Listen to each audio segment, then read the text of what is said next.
Всех приветствую на канале. Сегодня у нас обзор паяльной станции Suggon T21, комплектация с ручкой C210. Для начала приступим к распаковочке и непосредственно перейдем к тесту и к сравнению с самой паяльной станцией. Итак, внутри нас встречает вот такой буклетик с инструкцией. Первые странички на китайском языке, далее на английском. И этим буклетик заканчивается, других языков нету. Гарантийный талон от продавца. Еще один буклетик с температурными режимами. Поролоновый боксик, который защищает само устройство при транспортировке, чтобы его не разбили. Поехали по комплектации. В комплекте у нас лежат 3 жала C210. Каждое жало находится в своем пластиковом кейсе, и сами жала находятся в антистатической упаковочке. Далее ручка. Ручка уже модифицированная, имеет вот такие вот две клавиши, непосредственно для работы с температурой, управляя сразу, пользуясь только ручкой, не переходя к станции. Внутри лежит поводочек. Давайте откроем, посмотрим поближе ручку и сам поводочек. Так, поводок у нас выполнен в виде литого пластика, все монолитно, здесь тоже монолитно. Сжатие происходит достаточно мягко, то есть провод можно зажимать и не бояться, что он его не откроется до конца. Так, по самой вот этой палочке она жесткая, это будет не очень удобно. В моем случае я такие палочки переделывал, ставил от телескопических удочек конечное звено, которое находится, и она становилась гибкая, как у GBC. Так, по комплекту сюда положим. Сама ручка. Ручка выполнена в виде литья. Так, тут у нас мягкий силикон. Здесь большой поролон. Ручка до самого конца сделана. Клавиши резиновые. Нажатие прощелкивается щелчками. Вот такая вот надпись на самой ручке. Провод упакован хорошо. Приклеивается к перчаткам. Так. Провод достаточно длинный, где-то около 2 метров. Убираем в сторонку. Далее комплектация. Кабель. Сама паяльная станция в вакуумной упаковке, точнее не в вакуумной, но в упаковке в полиэтиленовой. Так, видим саму станцию. Здесь у нас щетка металлическая, съемник для жал, крутилочка для вот этой штуки, в которую мы потом упаковываем провод. Силиконовое основание. Вот это все тоже силикон для жал. Здесь плотно держится, здесь силикон. Сюда можно еще и губку разместить непосредственно вот такой вот, чтобы жало можно было не только щеткой макать, но и в эту самую в губку. Так, вот это все у нас силиконовое основание. Далее регулировка посадочного места для жала. Теперь у нас оно расположено сверху. Вот эта штука достаточно массивная, жесткая. Регулируется в самый верх и под любым наклоном. Закручиваем. Элементы питания включения на передней панели, что дает преимущество работы с станцией. То есть включить можно быстро, не надо лезть никуда назад. Дальше, как и в предыдущей модели, у нас регулировка вверх-вниз, 3 памяти, 3 пресета и кнопка Set. Так, сзади у нас порт подключения питания через кабель, подключение непосредственно ручки. Здесь, обратите внимание, тоже силиконовая вставочка, так как стружка может сюда лететь, и тоже предусмотрели резиновую вставочку, сделали силиконовую.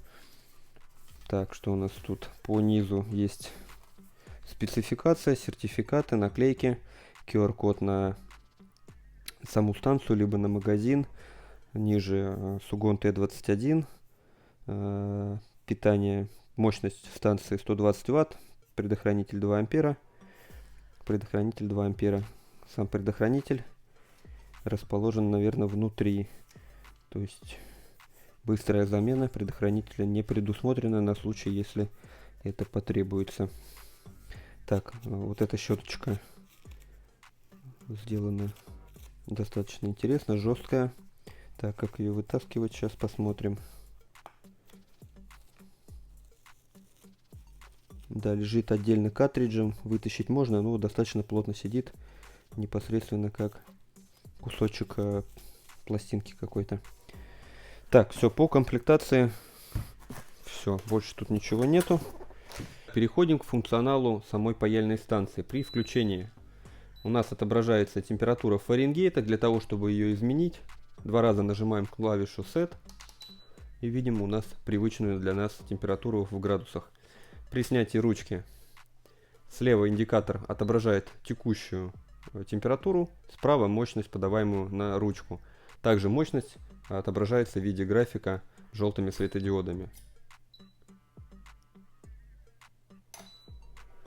Что можно сказать примечательно по поводу вот этой ручки? Она оснащена у нас 2 функциональными клавишами. Нижняя регулировку делает вниз, верхняя регулировку вверх. То есть при этом можно оставить текущее положение по температуре, и она автоматом подтянет данную температуру. На снижение, естественно, чуть-чуть подольше, в зависимости от картриджа.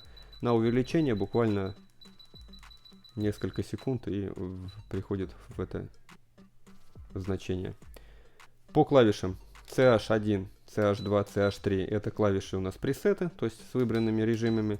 Программировать, соответственно, мы можем самостоятельно. Выбираем любую температуру, задаем ее клавишей на удержание, то есть так же, как во всех паяльных станциях. Так, по функционалу самого меню, как тут устроено. В принципе, как и в предыдущих поколениях паяльных станций Sugon, все выполняется с помощью кнопочки питания и позиционных вот этих клавиш. То есть в данном случае, что у нас есть? Зажимаем клавишу 1 и нажимаем кнопочку включения. Таким образом у нас происходит блокировка клавиш. То есть дальше мы ничего не можем нажать. У нас остался заданный параметр и клавиши у нас заблокированы. Чтобы это выключить, выключаем паяльную станцию, зажимаем клавишу 1, включаем, ждем индикацию. Все, теперь можем снова регулировать любые показания, нажимаем клавиши, они функционально работают. Далее, в брошюрке есть у нас небольшая опечатка от производителя. При зажатии клавиши 1 у нас отключается бюзер. На самом деле опечатка просто в инструкции.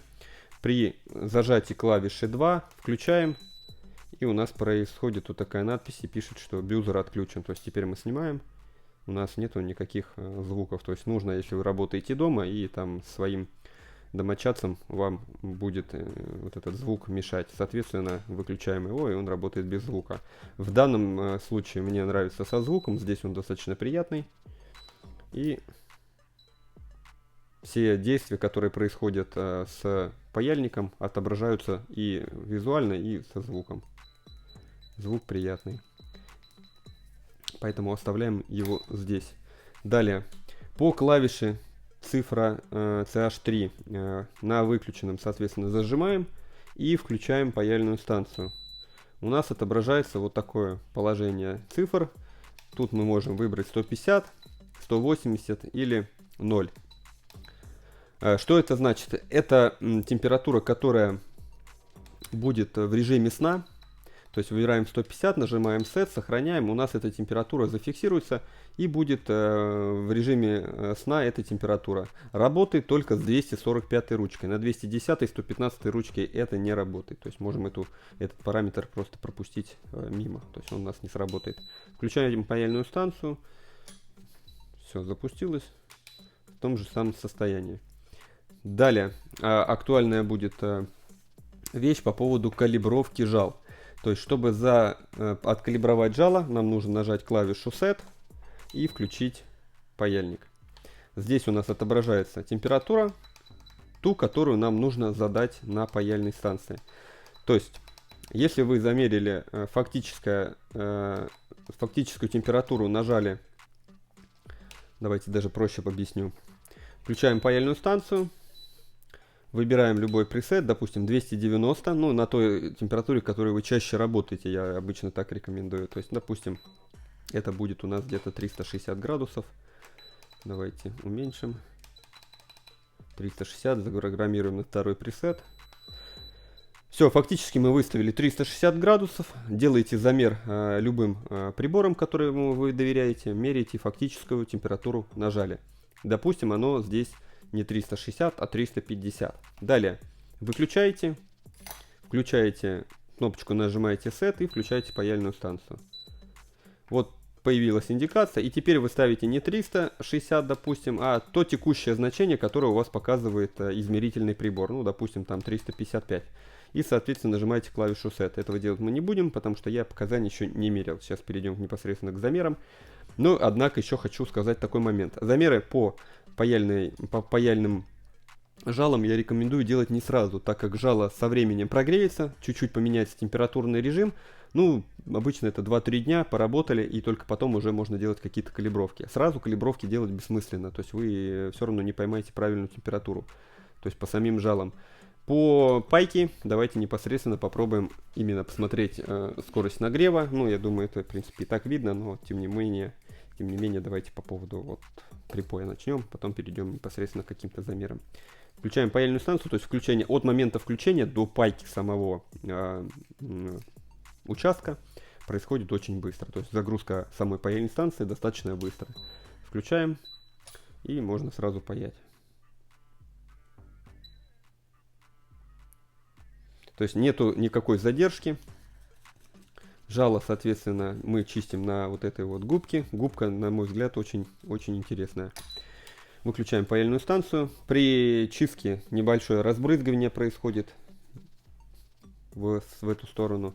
Если, конечно, прям кусок припоя такой солидный. Здесь, соответственно, мы можем кинуть губку. Давайте попробуем что-нибудь вложить непосредственно из губки. Да, все четко вставляем. Вот сюда, допустим, или вот сюда. И, соответственно, мы можем воспользоваться этой и этой. Жало вставляются и вытаскиваются с помощью данной конструкции. Немножко удерживаем, вставляем. Чтобы вставить, соответственно, воспользоваться можно либо вот этой частью этой подставки. Включаем. Угол наклона в любую сторону. Технически, значит, есть нюанс. При снятии жала у нас не происходит засыпание по касанию вот этой части. То есть касаемся, станция не засыпает. Что тут, что тут, что тут, что тут. Засыпает только при касании подставки. Снимаем. Станция начинает издавать вот такой звук. Говорит о том, что у нас нету жала. Можно вставлять на холодную, можно вставлять на горячую. Вставляем жало. Есть. Можем паять. Буквально секунды.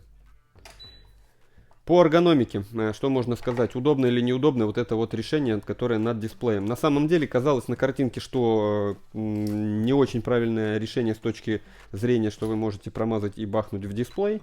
На самом деле при буквально 5-2 минутах работы уже чувствуется, что у вас именно подставка должна вот здесь, и как бы паяльником промахнуться, ну, не так уж в принципе и прогнозируемо. То есть я думаю, я бы не промахнулся. По самому решению, если ставить жало, ручку непосредственно в таком положении, ну, если стоит станция прям вот тут у вас на столе, если стоит чуть-чуть выше на полке, то, соответственно, уже непосредственно можно подрегулировать и выставить вот под таким наклоном. Ну, даже на данном уровне станция мне удобно с наклоном работать. Так, по поводу ползуночка, как и говорил, натяжение не работает, по сути, правильным образом. То есть вот эту гибкую ножку желательно сделать более эластичную. То есть здесь она выполняет именно роль не натягивания шнура, как в оригинальных GBC, а именно функциональность, чтобы спрятать кишки проводов, чтобы это просто не болталось по всему столу. Провод достаточно длинный, гибкий, ручка удобная. По функционалу клавиш самих на ручке, чтобы я сделал бы, наверное, чуть-чуть по-другому, но тем не менее, что имеем, то имеем. Ручки, клавиши ручки расположены слишком высоко, то есть нужно тянуть палец, чтобы отрегулировать вот это вот действие. Сам функционал на самом деле прикольный, то есть мы непосредственно паяем какой-то участок и можем сразу здесь добавить или убавить. То есть чуть-чуть, если бы ниже была бы, то было бы просто комфортнее нажимать вот этим пальцем. То есть раз-раз, так как чуть выше, чуть-чуть его приходится задирать. И ручка у нас непосредственно находится вот в таком положении. Но решение вообще классное. Не знаю насчет того, как она с другими паяльными станциями будет работать или не будет. Ну, как бы экспериментировать не хочется, нужно знать точную распиновку и как она работает. Просто так тыкнуть в другую паяльную станцию, думаю, будет чревато чем-то. Поэтому, думаю, этот эксперимент мы проводить не будем. Так, переходим непосредственно к замерам температуры. Что у нас показывает на жале и на приборе. В качестве измерителя у нас будет флюк и китайская термопара. Сильно на нее не обращаем внимания. Разница может быть несущественная, но быть. Поехали. Начинаем с низшего пороха, 290 градусов. Итак, у нас 295, 297, еще растет. 300 градусов, 10 градусов разница. Поехали дальше. 360 градусов.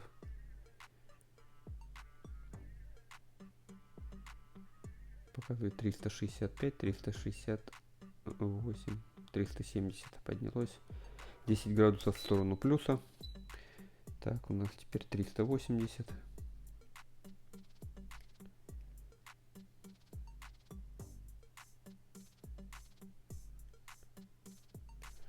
Чуть показывает меньше. Давайте добавим флюса. Так, есть контакт.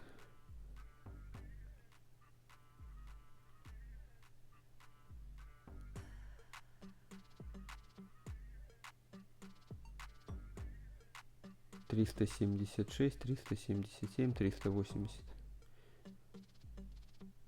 Ну, почти также на 10 градусов в сторону плюса, 385.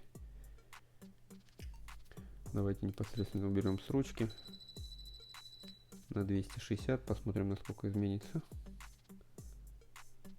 Остывать она чуть-чуть должно быстрее, но хочу посмотреть, насколько она соответствует шкале.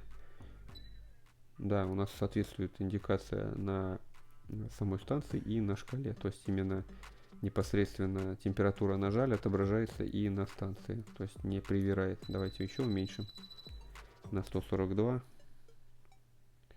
Тут уже слиплось немножко, но тем не менее.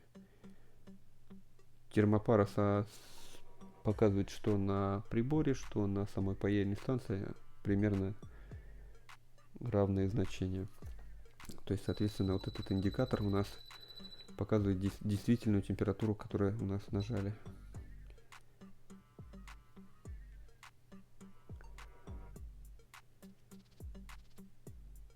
В большую степень сам прибор, скорее всего, не успел считать.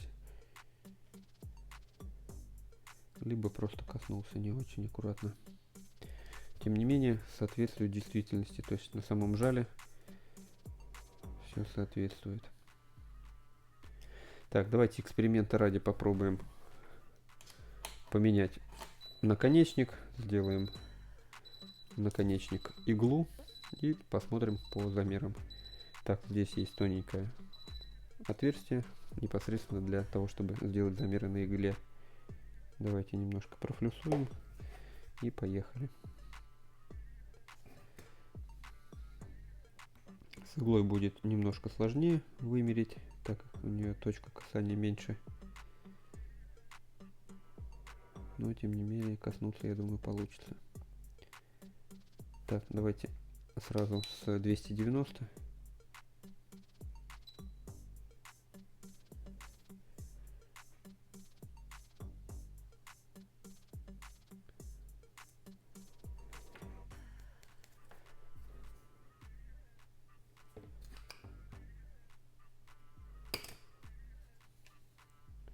Так, шарик есть, образовался, пробуем.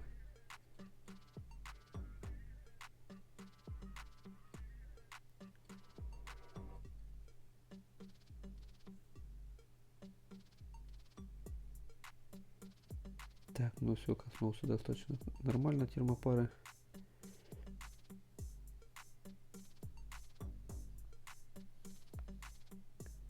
«274». Вполне для иглы неплохо. На 360 уходим. Так, есть, коснулся.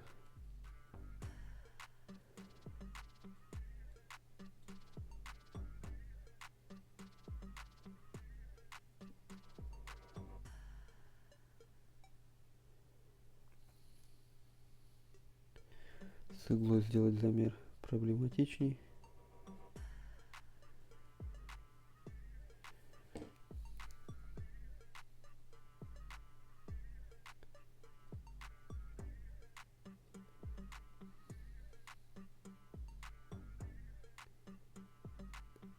«330».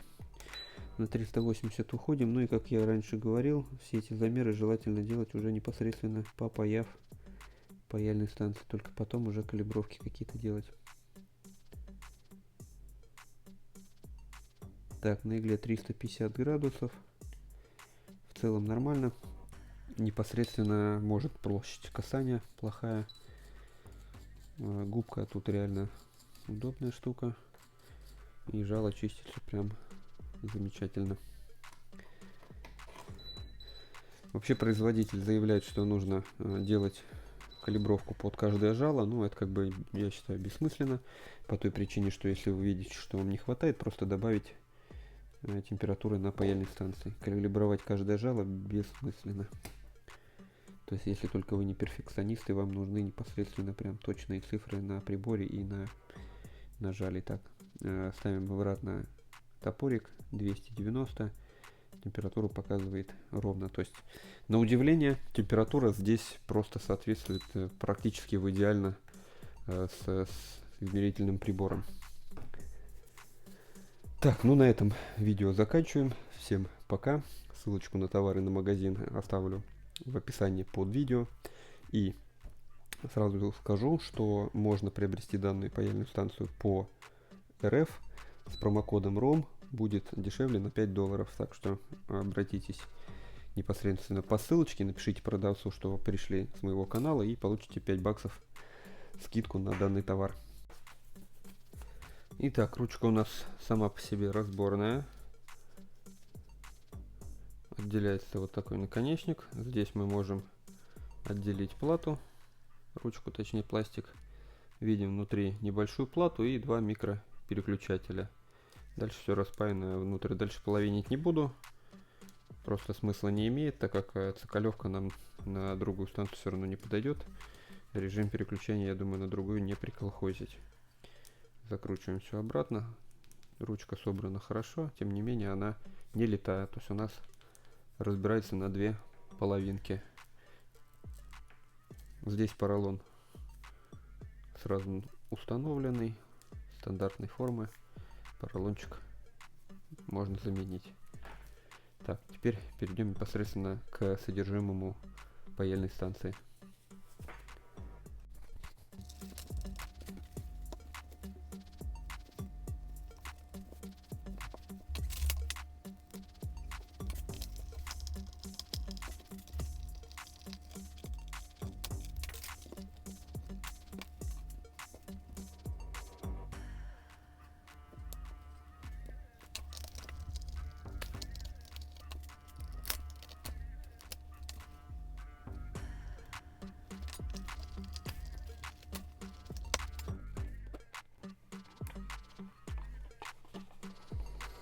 Так, добрался до содержимого. Значит, что у нас тут есть, сейчас рассмотрим более детально. Собрана на блоке питания, естественно, на импульсном, так как она не тяжелая, легкая. Блок питания собран достаточно неплохо. Здесь у нас также имеется такая черная капля, чтобы это все не отскочило. Конденсаторы обыкновенные, недорогие. В блоке питания обычные. Не Panasonic совсем. Так. Далее по содержимому. Здесь также разъемы залиты, пролиты этим клеем, чтобы компоненты у нас никуда не двигались. По разъему, значит, у нас два, судя по всему, вот этих крайних разъема идут на черном шлейфу, который уходит непосредственно вот сюда в контроллер на отдельной вилке. Вероятнее всего это управление с помощью кнопок на самой ручке. Так, здесь у нас, сейчас поближе посмотрим более детально. Один провод уходит на подставку, вот сюда, на режим гибернации. Так, динамик, внутряночка ST у нас 32 контроллер, то есть мозги у нас на ST-шке, по-моему, собраны. Плата там закручена еще на 4 винтах. Здесь кнопка включения распаянная на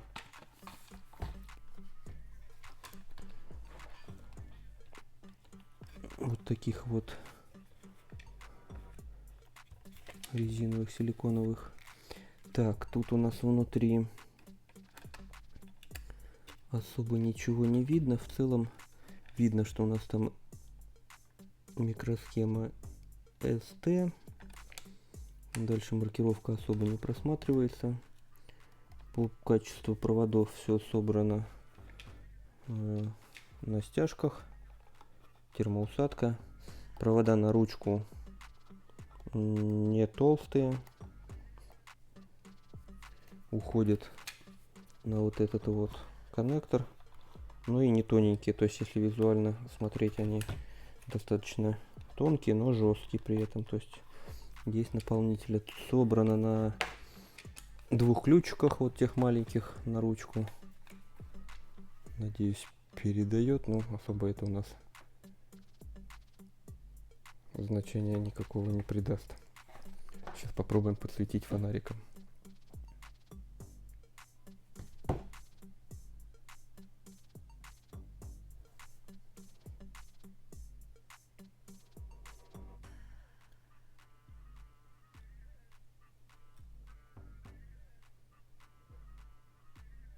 Т-21 ПСБ 2022 10.05.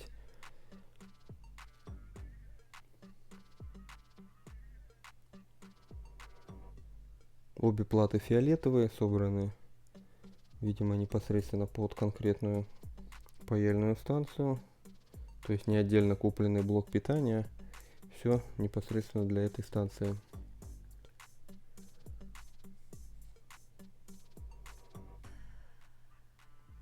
Так, на ключах BL 2A 1E. Так, судя по всему, да, они уходят непосредственно на ручку.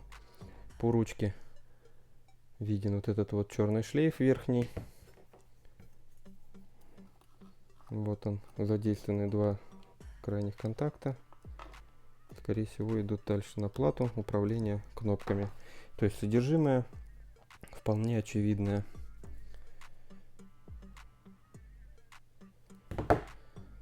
Так, ну это на тот случай, если кому-то интересно, что у нас внутри.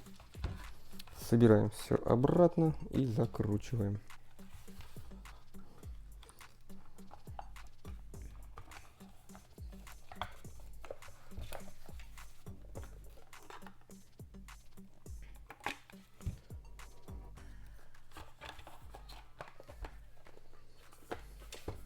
Корпус, естественно, пластик. Ничего сверхъестественного здесь нету. Все, на этом обзор завершаем и резюмируем. На удивление, паяльная станция точная. Температурный режим выдает практически идеально. Приятный звук бюзера. в отличие от Айксуна, который просто отвратительно звучит. Приятная индикация, которая сопровождается и индикацией слева температурой, справа мощностью и светодиодной шкалой, как на мультиметрах, момент в пике, сколько у него потребляемой мощности. То есть типа мультиметра РМС. Так, наклеечку сейчас поправляю, попала пылинка, и закрываем. Так, и нижний винтик тоже. Так, решил поднять и посмотреть содержимое внутряночки, чисто из интереса, что там есть. То есть примерно такая же станция, как и Sugon A9, но с более модифицированной ручкой, с измененным дизайном корпуса. По моему мнению, корпус удачный, лучше, чем штатный у Sugon A9, на мой взгляд, потому что вот эта гонка за повторением GBC, который по сути уже много лет, и можно как бы творческую идею куда-то в другое место направить, а не слизывать все в подряд. Из небольших недостатков, на мой взгляд, это вот эта вот кассета, скажем так, она хоть и силиконовая, все это очень удобно. Недостаток единственный, что при работе с паяльником, когда мы чистим припой, он у нас вот этой щеткой разбрасывает по корпусу самой паяльной станции. То есть у нас вот такая вот получается стружка от припоя образуется здесь. Сама вот эта штучка, она тоже вынимается. Сейчас покажу. Вот так вот выглядит. То есть по сути мы ее можем переставить в любую другую станцию, либо отдельно докупить потом, если она выйдет из строя. Можем по сути перенести ее сюда, сюда вложить мягкую губку, да, тем самым тут пользуется губкой, здесь с вот этой штукой. Либо наоборот, оставляем все по штату, оставляем все здесь. Мне лично нравится, удобная штука, а сюда вкладываем какую-нибудь губку, чтобы уже непосредственно влажной губкой пользоваться. Сам дизайн вполне себе удачный, на мой взгляд, лучше, чем Sugon A9. То есть вот эта подставка, как ни странно, удобнее, чем штатная. По поводу съема жал, заточка сделана аккуратно. Эти жала с легкостью снимаются здесь. Если использовать подставку, к примеру, I2C, то жало уже сложнее вытащить. То есть за счет того, что жало поставляемые чуть-чуть уже, чем оригинал и от других брендов. То есть тут уже возникают некие сложности. Но если использовать родную подставку на любой из них, работает просто изумительно. Также и вставляется, и позиционируется все то же самое. Здесь также есть маленькие отверстия, и здесь чуть-чуть побольше. Здесь то же самое, поменьше, здесь побольше. Ну и соответственно для позиционирования жала можем покрутить. В общем, вот такой вот бюджетненький аппарат, который, я считаю, стоит своих реально денег. Ручки не экспериментировал, другие не подключал, думаю, необходимости нету, так как они поставляются с ручками 210, 245. Также подключается ручка C470, и все на борту они имеют вот эти вот кнопочки. C115 кнопочек не имеет, 210 с кнопочками. Вот на этой ноте завершаем видео. Всем удачи в работе, всем пока.